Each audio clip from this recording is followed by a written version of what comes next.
Along with Kathy Johnson-Clark, I'm Chris Marlowe. We're in Baton Rouge, Louisiana at the Pete Maravich Assembly Center, Southeastern Conference Gymnastics.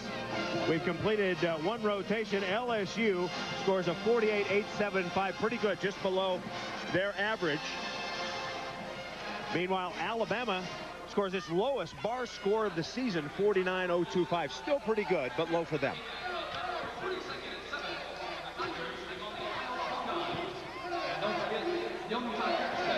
So, Alabama with a slight lead after one rotation. Dee Bro, as we mentioned, honored tonight. And a little earlier, we asked her about coaching for 25 years and what it meant to her. Well, you know, when I came, I never thought of leaving. You know, and I never believed that the grass was any greener any place else. You know, to me, I grew up in Louisiana. I love the state of Louisiana, and I love LSU. I got my degree from LSU. And I believe so firmly in what we are doing here, the education that our student athletes leave with. It's a beautiful campus. The oak trees, the lakes, the campus, the buildings, the tile roofs, and then the people, the leadership, the administration that we have here at LSU now is just, it's fabulous. I've never dreamed of being any place. I've always dreamed of being here and continuing to try to make everything better. What a career for Dee Bro. You look at some of the accolades, the records, the 4-time Southeastern Conference Coach of the Year. And what a way to cap it off if somehow the Tigers could make it to the NCAA Super 6 this year and maybe sneak out a national championship. The only thing that has eluded the great coach, Dee Bro. So Alabama moves to the vault. And LSU, of course, on bars.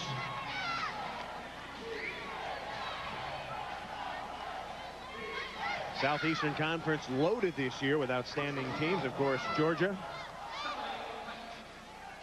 with a sensational program, and Alabama.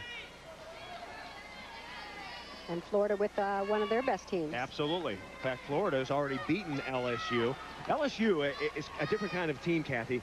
Outstanding at home, a little bit wobbly on the road. Hopefully that'll change as the season progresses. Because they're really trying to get experience for these younger kids, and that's what it takes. And going on the road is a little harder for these young gymnasts. Stephanie Kite leads it off. Sophomore from Austin, Texas, a 4.0 grade point average. Always good to get the first one up and down on her feet. Absolutely. Nice power behind this vault. Good timing for the push. Just had to bend her legs just ever so slightly in the pike position to get down. And that's Lindsey Beddow, sophomore from Tampa, Florida, set ready to go.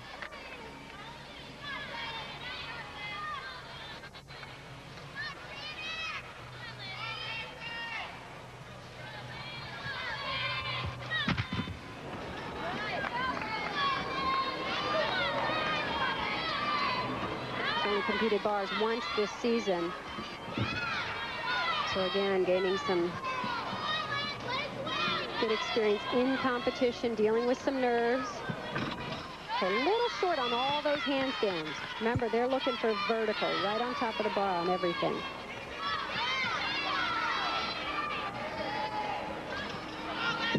But I think she'll be happy with it. Just getting a hit at this point of the season.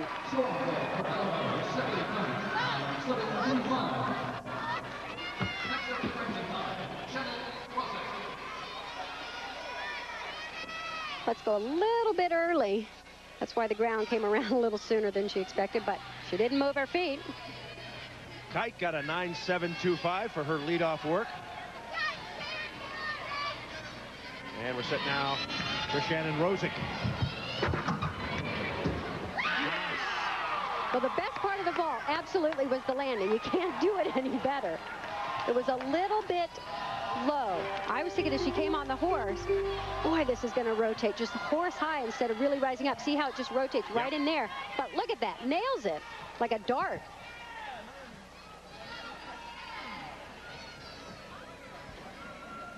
So Hrozek pleased with her routine. We'll see how the judges score it. It was very tight and compact. Just, it wasn't one of those big floating vaults. But tell you what, the judges like landings like that. Coaching staff for Alabama, Sarah and David Patterson. They are husband and wife. And Brian Rashilla. For LSU, Dee Bro, Bob Moore, and Philip Ogletree. LSU comes next. Brooke Cazeaux. Cazeaux, a junior now. Kennesaw, Georgia. She became particularly important on bars a year ago. It's her best event.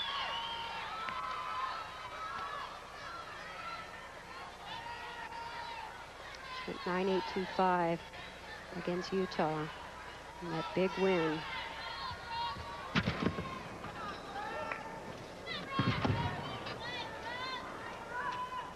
Oh, a little off center on that handstand.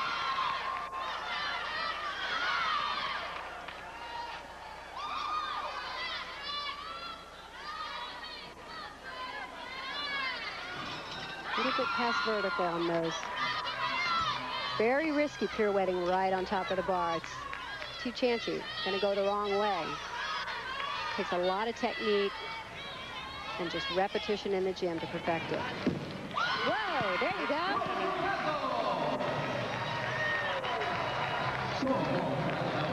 So both teams performing well early.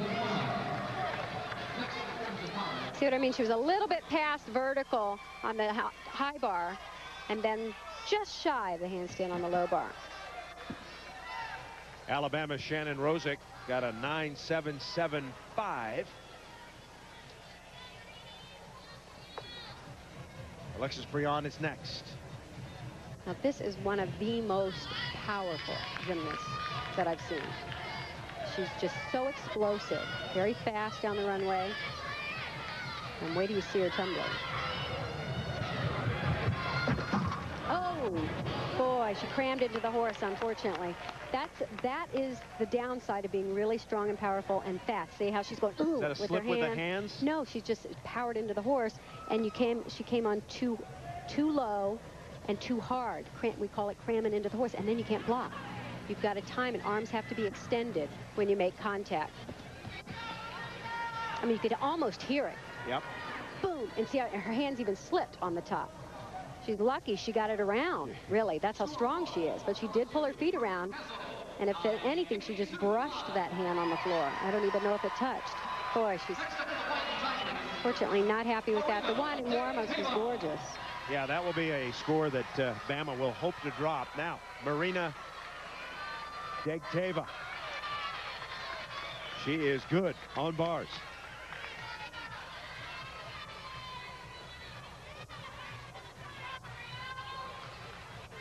She's been working on trying to really get her feet tighter and together and working on the form.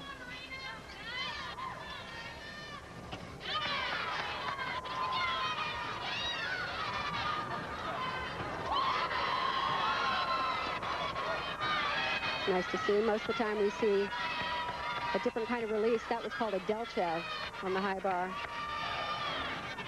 Very nice double tuck, dismount. Not overly difficult, but I tell you what, her form, particularly in the first half of the routine, was much better than usual. Really working, trying to keep her feet together. But the best part, I thought, was the Degteva. It was a nice release move. So Marina Degteva gives the Lady Tigers a lift. She completes a solid routine on bars. We're going to continue with rotation 2 for SEC Gymnastics on ESPN right after this.